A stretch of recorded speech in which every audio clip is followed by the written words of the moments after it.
Bagi para pemula dalam Forex, kebanyakan kalian itu start dengan belajar metode teknikal ya.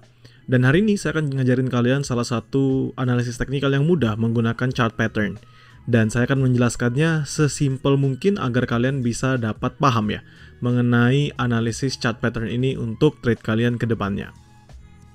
Jadi, yang namanya chart pattern itu sebenarnya cuma ada dua teman-teman. Ya, either dia continuation, ya antara dia melakukan pelanjutan seperti ini, oke, lanjutan, atau dia ada reversal. Jadi sebatas dua itu aja. Either dia continuation atau melanjutkan pergerakannya, melanjutkan trennya, atau dia reversal. Lalu kita akan belajar pertama dari continuation. Kenapa sih namanya disebut sebagai continuation? Karena sederhananya dia ini melanjutkan pergerakan dari tren yang ada. Semisal, teman-teman melihat pergerakan uptrend, ya. Lalu teman-teman memperhatikan apakah next step-nya ini dia akan uptrend atau dia akan reversal, mengalami downtrend. Ketika teman-teman perhatikan, dia lama-lama menurun, tetapi dia tidak hit area higher low-nya. Ketika ditarik, ini membentuk yang namanya bullish flag pattern. Lalu kita tinggal tunggu ketika dia breakout untuk melanjutkan penguatannya. Jadi, kalau kita mau menggunakan flag pattern, pennant pattern, falling wedge, rising wedge, pennant pattern untuk yang bearish dan flag pattern untuk yang bearish, ini reasonnya adalah untuk memperhatikan apakah dia akan melanjutkan pergerakannya atau tidak. Ya, sederhana. Jadi, sesederhana teman-teman memahami seperti itu. Jadi ketika nanti teman-teman lihat ada flag pattern, jadi ketika lagi uptrend terus ada flag pattern, maka most probably pergerakan uptrendnya ini masih akan terus berlanjut jika berhasil dia breakout. Kenapa dibilang jika berhasil dia breakout? Karena teman-teman perlu perhatikan inti dari gambar ini.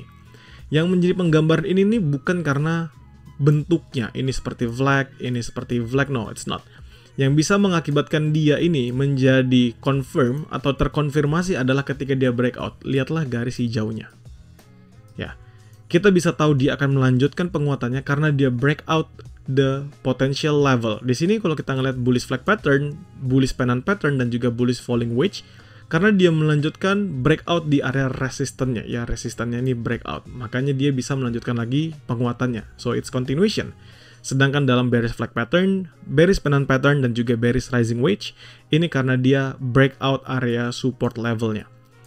Oke, jadi ketika teman-teman memahami chart patternnya aja tuh udah bagus. Teman-teman tahu, oh kalau bentuknya seperti ini namanya flag pattern, kalau dia menyempit namanya pennant, kalau dia semakin lama semakin mengalami penurunan itu namanya falling wedge. Nah, ketika teman-teman memperhatikan seperti ini, patternnya sudah tepat. Tapi untuk bisa terkonfirmasi, dia harus breakout. Ya, simple. Jadi bisa mengkonfirmasi chart pattern, itu dia harus breakout. Sehingga ketika teman-teman entry, di sini dia break naik, kapan kita kondisi ideal untuk entry? Yaitu ketika dia drop kembali, retest area breakoutnya untuk melanjutkan lagi penguatannya. Ini untuk continuation. Jadi biasanya kita lakukan dalam kondisi RBR, rally base rally, DBD, drop base drop. Jadi ketika dia drop, dia lanjut drop lagi, dan ketika dia lanjut rally lagi. Sedangkan untuk yang jenis kedua, itu namanya adalah bullish reversal patterns dan juga bearish reversal patterns.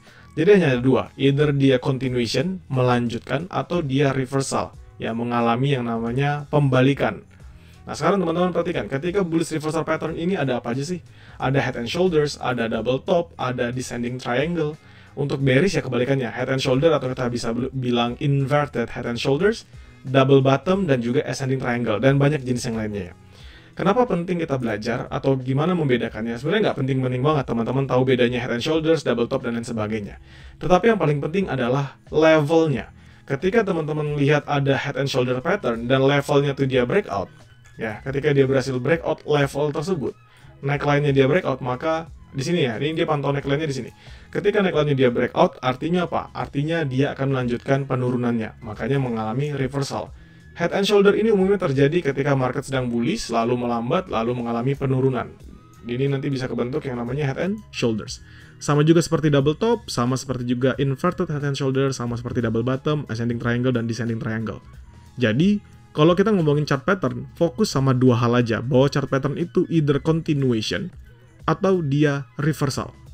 Lalu, Untuk bisa mengonfirmasinya itu bukan ketika gambarnya terbentuk, bukan ketika kalian lihat oh ini ada headnya, ada shouldersnya, ada headnya, ada shouldersnya, bukan. Tapi ketika dia berhasil nge-breakout neckline-nya, itulah gambaran dia akan melanjutkan potential drop-nya dan chart pattern-nya terkonfirmasi. Jadi sekarang teman-teman paham ya, chart pattern itu sebenarnya ada dua jenis aja, yaitu continuation dan reversal. Dan untuk mengonfirmasinya adalah dia harus benar-benar breakout levelnya dia sendiri. Thank you.